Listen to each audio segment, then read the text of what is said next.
when Phillida came and said, I have a film that circles Margaret Thatcher's life and issues around a woman leader like that, I was already immediately, of course, interested, because there aren't very many women leaders. There aren't filmmakers who are interested in investigating what it meant to be a woman leader.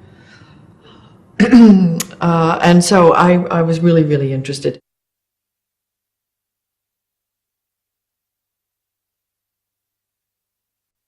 One thing you really do come away with an appreciation with after playing a character of sort of Shakespearean proportions is you have, I feel very humble and daunted by the prospect of what she really took on her shoulders. It's an enormous, terrifying,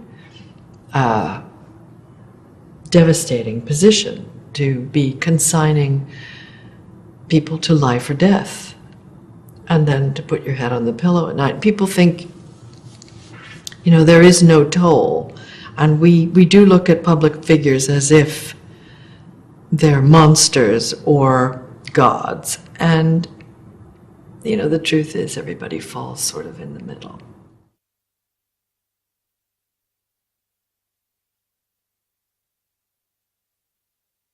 Margaret Thatcher really did break ground in that she showed a way that a woman could be a leader, and without, it was really interesting. She didn't have a problem with how to lead, and so in a way men didn't have so much problem knowing how to follow.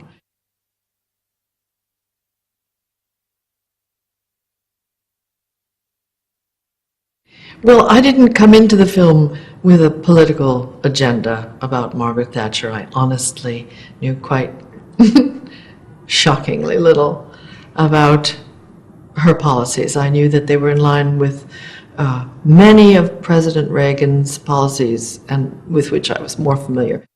We were sort of more concerned with the toll that takes on a person, that kind of decision making. When you're the leader and the buck stops here, what does it do to you as a human? And how much stamina does it take, you know, to stay strong?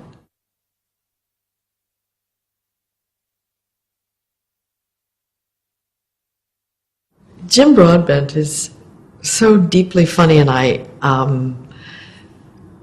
as an actor, even in the most serious roles, he brings an antic quality in many of the things that I've seen him do. And it's a quality of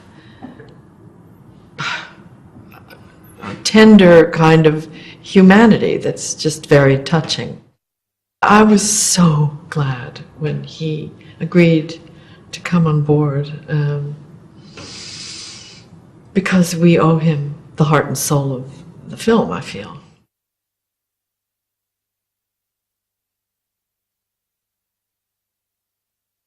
For me, as an actor, just walking into the first day of rehearsal was incredibly daunting, because there were all these wonderful British actors, and I think there were about 40 or 45 of them, and I was the only woman in the room, and I sort of had the feeling Margaret Thatcher must have had when she walked into the Conservative Party. All those gents were so great to me and welcoming in this territory where I really don't belong, as the interloper, the American. But in a way, I had courage to play Margaret Thatcher because she was an interloper in this, you know, Oxbridge Etonian Conservative Party into which she marched undaunted. And I thought, well, if she can do it, I can do it.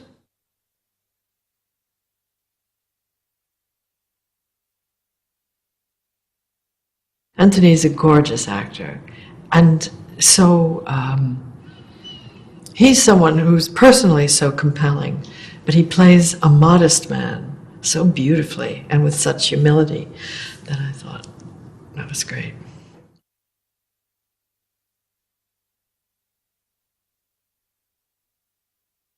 Alexandra Roach played the younger Margaret Thatcher, and there was a great deal of talk about how to get her beautiful little upturned nose to look like mine.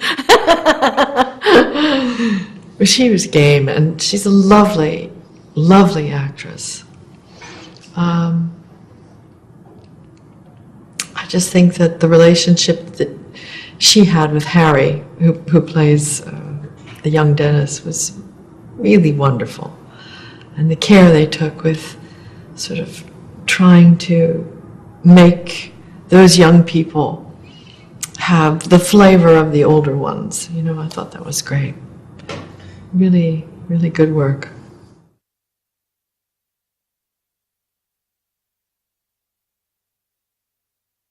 I have to hand it to Phillida, our director, Phillida Lloyd, who really made this happen in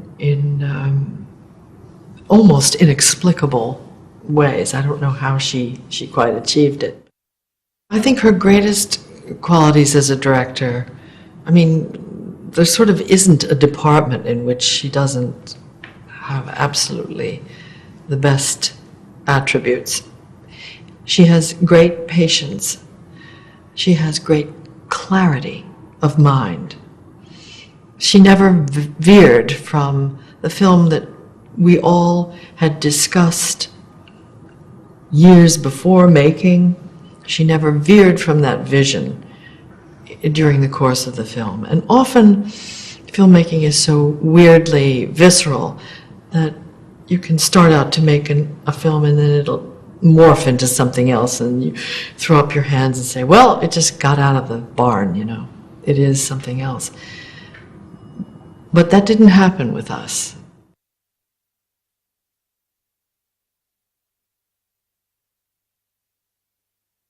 I think that this one will find an audience across the board, people, and also it will appeal to people who don't normally go to the movies because they've been shut out and bored by what's being offered.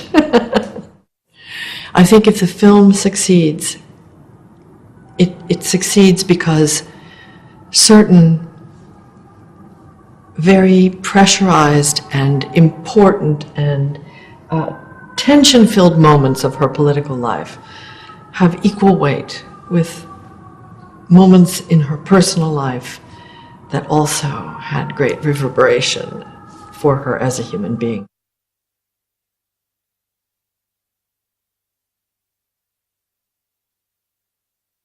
The best part of making the picture was really the opportunity to look at a whole life, because at this point in my life, you know, you do look back and you think about the whole history. Sometimes it's overwhelming how big a life can be, how crammed with events that seem momentous at the time. It was an interesting thing to follow a woman who grew up during the war and follow that through the post-war time in Britain and a time of privation and rebuilding, and to see someone put together their own philosophy and put it into action, into practical solutions for what she saw as the deficits in her country's economic well-being.